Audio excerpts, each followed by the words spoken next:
Operador, você está escutando essa música? Ah, Déia Brasil, isso aí é o violino. Mas com que frequência você escuta isso daí?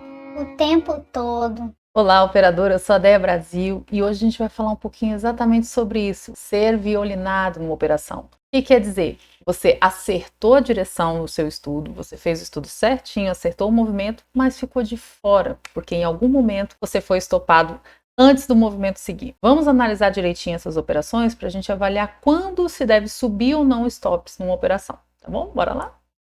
Bom, pessoal, então vamos falar um pouquinho sobre, para a gente falar sobre a questão dos violinos no mercado financeiro, eu devo conversar um pouquinho com vocês sobre correspondência de tempos gráficos, né? A correlação de tempos gráficos. É uma matéria extensa, tá? É bastante conteúdo a correlação de tempos gráficos. Eu não vou entrar aqui em todos os méritos dela, tá? Só vou falar especificamente de um ponto para a gente começar a entender, ok? Porque se a gente for falar sobre toda a correspondência de tempos gráficos, aqui seriam vários vídeos, ok? Vamos falar especificamente sobre dois pontos, eu vou mostrar para vocês agora. Bora lá?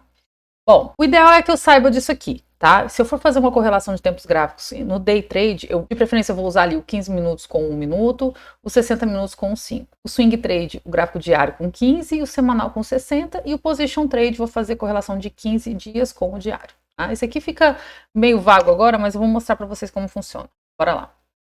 Então vamos supor que no day trade eu vou operar o 15 minutos, ok? Aqui eu não estou falando de scalper, tá? Estou falando de day trader. Então no 15 minutos o preço subiu, né? Ele fez uma perna de impulsão e agora ele está fazendo uma perna de retração e é onde eu estou buscando me posicionar. O preço já vem numa tendência de alta, né? E eu estou aguardando me posicionar nessa região. Eu puxei um Fibonacci ou está perto de uma linha de tendência de alta. Enfim, eu avaliei o ponto de entrada e quero fazer o ponto de entrada no rompimento da vela do 15 minutos, tá? Então eu vou colocar minha compra aqui, vou colocar o stop imediatamente atrás da vela e vou aguardar. Olá, pegou minha compra e lá vai. Só que o que a maioria dos operadores faz, pessoal? Tenta proteger essa operação. Como? Colocando o stop no ponto de entrada. E aí você coloca o stop no ponto de entrada, o preço vai lá, te tira no ponto de entrada e volta a subir. Isso é tão comum, pessoal, vocês não imaginam quanto. Eu fazia muito essa operação, porque a gente quer proteger, e tudo bem proteger o capital, faz parte, a gente não quer ficar devolvendo muito. Sair numa operação do 0 a 0, no começo, quando a gente está praticando, é um erro melhor do que você alongar stop. Né? A gente sabe que o alongar stop é muito pior, seria melhor estopar no 0 a 0 ali do que ficar alongando stop, então nem julgo muito, tá bom? Só que às vezes você fica frustrado, você, poxa, eu queria participar dessa operação, eu queria não ter medo, né? Eu queria poder fazer essa operação mais tranquilo. Vamos fazer um raio-x do que aconteceu lá dentro do 15 minutos, no 1 minuto, que é o tempo gráfico que faz essa correlação? Vamos lá ver? Ó, 1 minuto ele sobe, né? Ele vai subir fazendo pivôs de alta aqui numa tendência de alta nessa perna do 15. Ele vai fazendo topos e fundos ascendentes numa tendência. Quando o 15 minutos vem fazer essa pequena correção, ele faz com que o 1 minuto entre numa tendência de baixa, realmente, ó, topos e fundos descendentes, às vezes até maior aqui, né? Então, você está numa tendência de baixa no 1 minuto.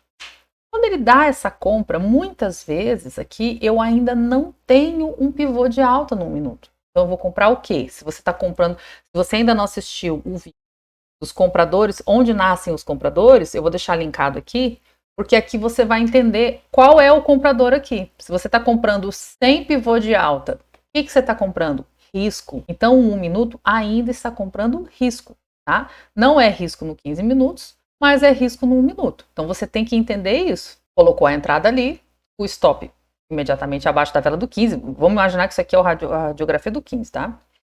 E o preço foi. Quando o preço vai, você fala, poxa vida, agora eu vou proteger a minha operação. Né? Você fala, vou proteger e vou botar o stop aonde? Vou botar o stop no ponto de entrada. E imediatamente o preço vai lá, te tira e vai embora. Por quê? Porque o preço precisava ainda fazer um pivô de alta no 1 minuto. Ele ainda não tinha um pivô de alta. Então eu tenho que entender o seguinte, eu não posso apertar os stops antes de ter um pivô de alta no tempo gráfico menor correspondente àquele que eu estou operando.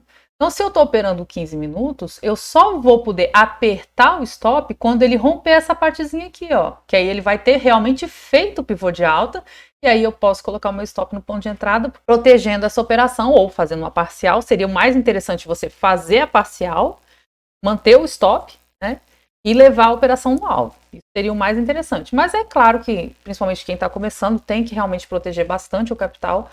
Você pode fazer uma parcial aí e colocar o stop no ponto de entrada. Mas evitem colocar o stop no ponto de entrada antes deste pivôzinho aí, tá? E vocês vão ver que vai fazer bastante diferença no operacional de vocês. E isso vale para o day trade de 15 minutos com 1 minuto, vai valer para o swing trade semanal com 60, o 15 dias, o position com diário, enfim. O que é interessante que você observe eu preciso do pivô de alta, se for no caso de uma compra, né? Um tempo gráfico menor correspondente para que eu possa mexer nos stops aqui, tá? Senão eu devo manter o stop no local correto até que tenha a formação, né, do pivô. Ou eu posso fazer o seguinte: vai dar a compra aqui no 15 dias, mas eu não tenho pivô de alta ainda no gráfico diário. O que eu posso fazer? Não compro 15 dias. Eu não quero pagar esse stop desse tamanhão todo. Então não vou comprar, porque se eu for comprar sem o pivô, eu tenho que manter o stop lá embaixo, senão você vai ser violinado, tá? Então você pode fazer o seguinte: não vou comprar, eu vou esperar o preço se ajeitar, formar este pivô no diário, e aí sim, depois, mesmo que já tenha dado a compra aqui, né, eu compro. Pode acontecer do preço da entrada aqui e ir diretão e você perder essa compra? Pode acontecer. Mas aí é uma forma de você fazer a avaliação. Você quer comprar correndo o risco do preço bombar na alta, mas você vai ter que bancar esse stop? Ou você espera a formação de um pivô e aí banca um stop um pouquinho menor ali na cabeça do pivô ali, né? Só a favor, tá? Aí é uma questão de perfil operacional, ok? Bom, mas para tudo isso acontecer, eu tenho que falar um pouquinho com vocês que isso aqui é o pulo do gato, tá, pessoal? São 2 pontos importantíssimos que você tem que fazer essa avaliação, que é em relação ao pivô, ok? Bom, o que é um pivô? Pivô de alta é isso aqui, tá? É uma pernada de propulsão, uma correção menor do que a pernada de propulsão e novamente outra perna de propulsão, tá? Que rompa essa região aqui, entregando normalmente toda essa extensão aqui para lá, né? Toda essa pernada de alta, a primeira onda, né? Entregando ali na terceira onda. Isso é um pivô de alta. E aí, pessoal, para que seja efetiva essa minha avaliação de correlação de tempos gráficos aí, entre o 1 e 15, entre o 60 semanal, eu devo ter, entre este topinho e este outro topo, 17 velas, ok? Eu devo ter 17 velas. Por que você está me falando isso, Déia? Por que não pode ser qualquer pivô? Porque imagina, gente, a confusão que ia ser, todo mundo, cada um escolhendo seu pivô aí. Não, fez um pivô de alta sim, porque tem 3 velas para cima ali, aí você viu um topinho com 3 velas. Não, é um pivô. Tem escolas que é assim, tá? Tem escolas que estudam um pivô de alta considerando 2, 3, enfim, quantidade de velas que quiser. Mas de acordo com Bo Williams, com o estudo de tempos gráficos, que é o que nós estamos estudando aqui, essa correlação, para que fique uma coisa mais objetiva, para eu saber se realmente, não teve um pivô de alta, eu devo ter ali 17 velas entre topo e topo, fundo a fundo, tá? Para que não fique aquela confusão. Teve ou não teve um pivô de alta? Né? Então aqui eu já consigo filtrar bastante do ruído. Então eu tenho que ter esse cuidado. Eu vou ficar contando a quantidade de velas ali, 17 velas exatamente? Não precisa tanto preciosismo, mas só de eu ter noção de que tem que ter ali entre 13 e 17 velas, já vai me ajudar bastante, tá? E com o tempo, vocês vão percebendo que você vai começar a adaptar os seus olhos, né, para essa condição. Você vai parar de ver pivô em um monte de coisa. Você vai... Às vezes você viu um pivô, isso é um pivô dos 60 minutos. Aí tem 3 velinhas. Aí quando você vê, é um pivô, mas não é do gráfico dos 60 minutos, é do gráfico dos 5 minutos. Então faz diferença nas análises, faz diferença na análise, tá? Bom, outra coisa que é importante que a gente entenda sobre pivôs é o seguinte: muitas vezes, algumas escolas também vão considerar o pivô embaixo da linha de tendência de baixa. Neste caso aqui, nós não vamos considerar o pivô embaixo da linha de tendência de baixa. Seria embaixo das médias, né? A média normalmente também passa nessa região. Então, eu não vou considerar este pivô embaixo das médias, tá? É claro que ali está nascendo um potencial alto e tudo, mas aqui é muito frágil. Ainda tem a venda, principalmente na quebra da linha de tendência desse pivôzinho aqui. Então, não vale a pena a gente considerar este pivô. Qual o pivô que eu vou considerar? O pivô que se forma em cima da linha de tendência de baixa rompida. Ok? E aí você fala, né? Ah, mas no livrinho é fácil, daí eu quero ver fazer ele no gráfico. Então, bora pro gráfico pra gente ver o que é que podia fazer aqui, beleza? Vamos lá, vamos começar aqui, Banco do Brasil. Banco do Brasil estava vindo fazendo topos e fundos ascendentes, fez uma perna de impulsão, retrai, puxou a retração, o preço retorna ali na região de 38,2, está segurando nas médias. Beleza, eu quero fazer a minha entrada aqui e vou colocar a minha entrada no rompimento desta máxima aqui. Você botou o rompimento da máxima aqui, ó. Aí o preço foi lá, olha lá dentro dos 60 minutos. O que nós temos ali dentro dos 60 minutos? O preço está em retração do semanal, ele está em tendência de baixa aqui nos 60 minutos. Ele tentou, né, na verdade, fazer a tendência de baixa aqui e não consegue fazer o pivô. Mas ele já começa a mostrar quedas em correção. E aí o que eu vou fazer? A compra está aqui, ó. Pá, pegou sua compra. Fum, né? Foi ali e tchum, pegou minha compra. Pá, que beleza, Déia. Meu stop tava aqui, ó. O semanal tá muito grande, né? Vou puxar meu stop aqui, ó. Pronto. Vou puxar meu stop aqui pro ponto de entrada. O que o preço faz? Ele te dá, em média, que é o que o preço nos 60 minutos dá, 3 a 4%. E retorna e te tira lá no ponto de entrada para então depois bombar na alta e você ficar de fora do movimento. Triste, mas é a realidade. Acontece muito. Outro, Petrobras. Petrobras no gráfico semanal.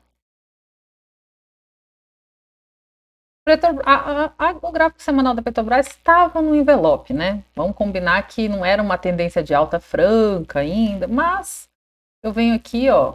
Eu tentei fazer o pivô de baixo, não consegue. Em cima da média 72, quero me posicionar. Retração. Vou me posicionar aqui. Mínima e máxima maior aqui, ó.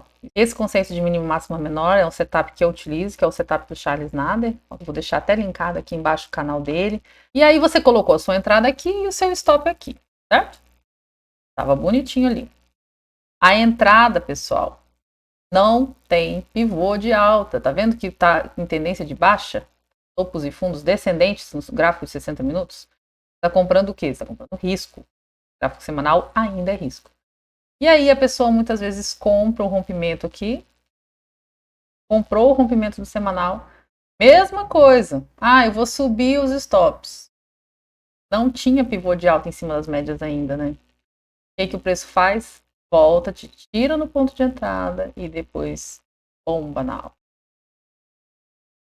Mesma coisa com a CPLE6. E isso vocês podem fazer avaliação em vários tempos gráficos, em vários ativos, pessoal. CPLE6, queridinha da galera que gosta de dividendos. Isso daqui tem que ter muito cuidado. Não vale a pena a gente ficar apertando stops nesses papéis, pessoal. Compra tá aqui, barata. Compra já estava barata, não precisava ter mexido. Olha o custo dessa compra aqui, 4%. Muito barato para o gráfico semanal. Top aqui. Então você comprou aqui, ó. Você comprou o W, né? Como a gente diz, você comprou o rompimento do W. Tá. Entrada no semanal. Comprou. O preço vai lá e te dá mais ou menos 3%, 4%, que é os 60 minutos da antes de voltar. Ele te deu a pernada, você apertou os stops, ele voltou para te tirar. E aí depois ele foi lá e consegue fazer o pivô de alta aqui, pregando toda esta perna.